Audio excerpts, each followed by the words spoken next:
बेटा। आज के काम में आप सब देख सकते हैं यहाँ पे आपका होमवर्क लिखा हुआ है।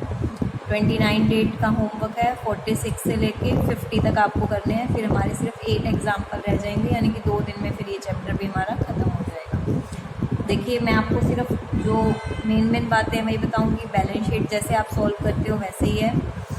प्रॉफिट एंड लॉस का बैलेंस आपको दिख रहा होगा, दोनों ही माइनस में है। ये भी माइनस का है, फिर माइनस में से माइनस किया, minus minus plus, plus minus minus, minus में आ गया तो लॉस हुआ। ठीक है, एक बात आपको हमेशा ये ध्यान रखनी होती है, डिबेंचर के आगे जो परसेंट होता है, रिडीम है या इशू है वो तो हम देखेंगे, पर साथ में आपको यहाँ पे क्या निकालना होता है, इंटरेस्ट पेड। और इंटरेस्ट पेड हमेशा किस पे निकलता है, प्रीवियस वैल्यू पे। ठीक है ना। फिर आपको दिया हुआ है कैश क्रेडिट। कैश क्रेडिट हम शुरू से कर रहे थे कि बैंक ओवरड्राफ्ट और कैश क्रेडिट आपकी एक तरह से शॉर्ट टर्म बोरोइंग्स होती हैं, तो ये फाइनेंसिंग में जाती हैं। ठीक है, जैसे बैंक ओवरड्राफ्ट जाता है वैसे ही कैश क्रेडिट जाएगा। फिर इधर आपको देखिए ये मशीनरी का दिया हुआ है आपको यहाँ पे। फिक्स्ड एसेट मशीनरी में कॉस्ट इतनी थी, डेप्रिसिएशन इतना लगा, इतने की बिकी, और during the current year the depreciation was charge this. ये जो डेप्रिसिएशन है ये तो सिर्फ मशीनरी का लॉस निकालने में यूज़ होगा, पर ये वाला डेप्रिसिएशन आपको पता है ना, फिक्स्ड एसेट के वर्किंग नोट की जो होता है उसमें भी ये वाला डेप्रिसिएशन जाता है क्रेडिट साइड में, और ऑपरेटिंग में भी हम इसको क्या करते हैं, प्लस। और ये वाला डेप्रिसिएशन सिर्फ इससे हम क्या करेंगे, लॉस निकालेंगे। जैसे देखो, कॉस्ट थी 70,000, इस मशीनरी का डेप्रिसिएशन था 40, माइनस किया 30 की मशीनरी 30 में बिकी, तो ये ना तो कोई प्रॉफिट है और ना ही कोई लॉस है। तो इस डेप्रिसिएशन का काम तो सिर्फ इतना था, पर ये वाला डेप्रिसिएशन आपका जो मशीनरी अकाउंट एसेट अकाउंट बनेगा उसमें भी जाएगा और ऑपरेटिंग में भी प्लस होगा। क्लियर है। नेक्स्ट क्वेश्चन में भी आपका सेम बातें हैं, वही इंटरेस्ट पेड आपको निकालना है, वही कैश क्रेडिट। और एक यहाँ पे रेट ऑफ इंटरेस्ट और नॉन करेंट इन्वेस्टमेंट, तो इंटरेस्ट रिसीव निकलेगा 12% प्रीवियस ईयर का कितना है, 25,000। इसको ऑपरेटिंग में से इंटरेस्ट रिसीव ऑपरेटिंग में से माइनस इन्वेस्टिंग में प्लस होता है, पता है ना। इंटरेस्ट पेड फाइनेंसिंग में जाता है, पर इंटरेस्ट रिसीव इन्वेस्टिंग में जाता है। फिर जो आपका वो बनना है नॉन करेंट इन्वेस्टमेंट का अकाउंट, आपकी इतने की मशीनरी इतने लॉस पे बेची है तो लॉस माइनस कर दिया, सेल आ गया, लॉस आ गया। ठीक है, तो आप इसका अकाउंट भी बना लेंगे। आपके पास सेल भी है, लॉस भी है, ओपनिंग क्लोजिंग बैलेंस भी है, यहाँ से आपकी क्या निकल आएगी, परचेज।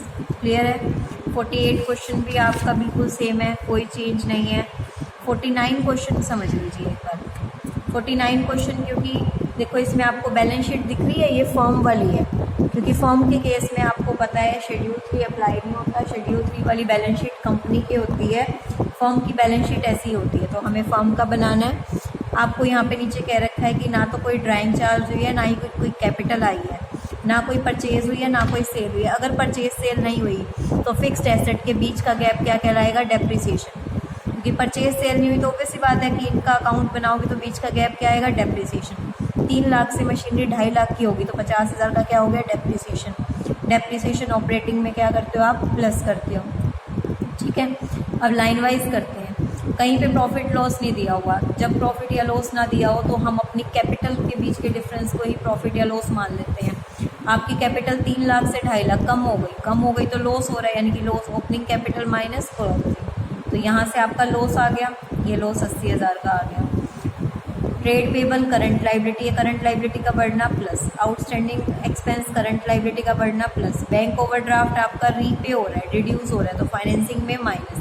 फिक्स्ड एसेट से डेप्रिसिएशन निकाल लिया हमने। ठीक है, क्योंकि इन्होंने बोला है ना तो कोई एसेट परचेज है ना सेल है, तो एसेट्स का कोई भी फाइनेंसिंग में लेना देना नहीं है। करंट इन्वेंट्री आपकी कम हो रही है, प्लस हो जाएगा। एसेट बढ़ रही है, माइनस हो जाएगा। बैंक बैलेंस आपका ओपनिंग दिया नहीं हुआ, क्लोजिंग दिया हुआ, ये कैश इक्विवेलेंट में जाएगा। तो ये जब आप अकाउंट बना लेंगे, कैश एंड कैश इक्विवेलेंट में देखो जो आपका आंसर आया, ओपनिंग 0 है तो 15,000 में 0 प्लस करेंगे तो 0, क्लोजिंग के इक्वल आ गया ना। ठीक है, 50th क्वेश्चन आपको खुद ही करना है। इसमें current investment cash and cash equivalent में आपकी जाती है।